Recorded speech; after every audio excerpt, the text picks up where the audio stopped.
Hey everybody. So what exactly is fear? Fear is the great motivator. I've thought about it for years and tried to process exactly whether we should try to conquer our fears, whether we should try to grow beyond them, get to a point where we don't fear them anymore. Um, and I haven't really reached a conclusion.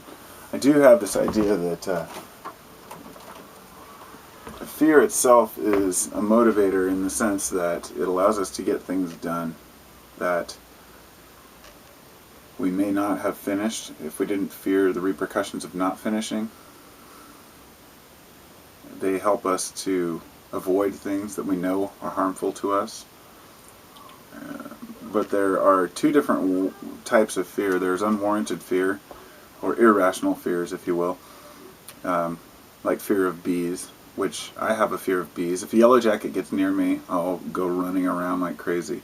I know that it's going to, not, if it does sting me, the worst that's going to happen is I'm just going to get a bump. I'm not even allergic to bees.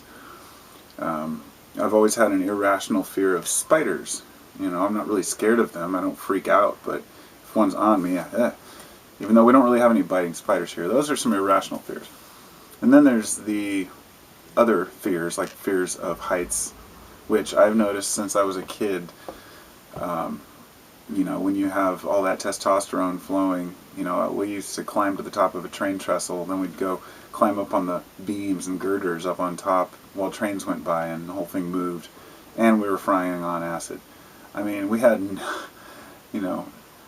no inhibitions about going and doing pretty much anything as kids, and that's a male thing, and people say, oh, boys will be boys. Well, that's natural. But as you get older, you start to get up on, even if you stand over near a cliff, you start to go, I'm a little more cautious, a little more wary about the things that I'm willing to do. And that's a rational fear, because you fall and you can get really hurt. But you can also fall and die, and dying is one of those ultimate fears that a lot of people have. So there's the fear of harm, and there's the irrational fears, the fear of harm, then the ultimate fear, the fear of death, which a lot of the fear of harm, I think, stems from. I'm afraid of getting this sickness because I'll be closer to death, or I don't want this to happen because I'll be closer to death. And I know it's not something people like to talk or hear about, but it's a fact of life, death. So it's the one guaranteed thing in this crazy world we live in, and fear as a motivator. I think that I've heard this no fear thing a lot. This just to conquer your fears, and I thought I've tried to over the years because I don't really have any fears, and I thought those two examples, spiders and bees. It's not like I go ballistic. I'm just like they're annoying to me. It's not really a fear. So I've always kind of thought how come I don't have any fears? I don't fear any. I can't think of anything that I really fear. But on the other hand, I have gone through a period in my early 30s where I went through this big major fear of death, and I think that during that period, I was able to conquer fear by conquering that major fear. As if you can conquer that root of fear, which is the fear of losing, I wouldn't say death is the fear, but rather the fear of losing consciousness or losing one's emotions, losing one's ability to function. Alzheimer's is scarier than death to a lot of people. So you start to conquer these little fears, but if you can conquer the big fear, I think that a lot of the other ones just fall to the wayside. Which I'm not going to stand here and say, oh, I've conquered the fear of death, because that's ridiculous, But I have, to the extent that I believe my essence carries on in one shape or another, one form or another, and I've stopped trying to defend the existence of my consciousness in the afterlife. That's one of the biggest things that I think that fear stems from. It's not a matter of whether you go anywhere when you die or whether there's a heaven or not. It's whether or not you're in full faculty of your awareness that you have now. And consciousness doesn't change from the time you're a kid till you're old. You change, and your personality traits change, but generally you're yourself. You still have that same consciousness. You still remember you as yourself. And that's what we don't want to lose. So I think that fear is healthy. a lot of the time when we're afraid of not getting something done because we're running behind on a project or something for work, and we have this fear that we know it's unwarranted. Nothing's really going to happen. Well, what's the worst case scenario? You lose your job, maybe. But it can go worse than that. You could go hungry. You could run broke. I mean, I know what it's like to be broke. I've been broke for a long time. And you're like living hand to mouth, check to check, trying to, scraping by. It's like the middle America thing. But we've got so many irrational fears out there. Fear of, there's so many legitimate fears out there that the irrational fears are the ones that I think should get rid of and try to learn to conquer. Fear of the government's a big one. There's nothing wrong with being angry at what's happening in the government, but fear of the government, or thinking that they're going to take over, instill martial law, if you have any type of fear in you about what the government's going to do, I think it would be healthiest to get rid of that. That's what I did. I used to be nervous about what could happen. Maybe there's going to be a catastrophe tomorrow. Anything can happen. Fear of the unknown is what it is, and I don't think it's beneficial. I really don't think that it helps us, but it does light a fire under some asses to, look a little deeper and see what's going on, because I'm not going to say that the fear is totally,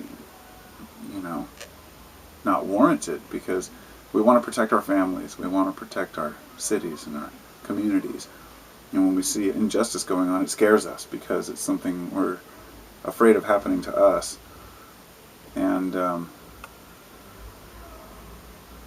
think that maybe motivates people to make differences. I don't know. Fear is one of those things, it's just another emotion. Like love, fear, anger. To me, they're just amazing things, because we have our neutral state, whatever that may be. You can get really mad, or you can get really sad,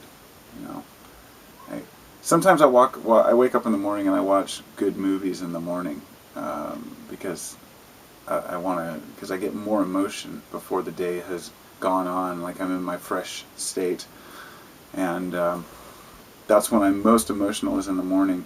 It's the same reason before I go through the emotional part, I go through my fear part when I wake up.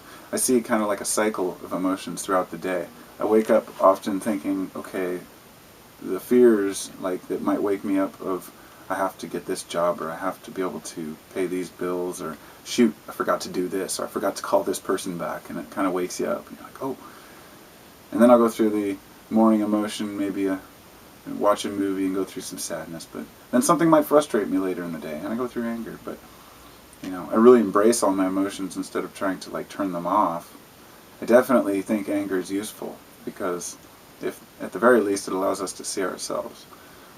I stopped trying to be, I went through a phase in my life where I was trying to be that peace-loving person, totally acceptant and tolerant of everyone, and letting everything go, and just letting people tread on others, and just let life go on and worry about my own life. And it just didn't work for me, because I feel like, in my heart, I like to speak my mind. I like to say what I feel. I don't like to hold back.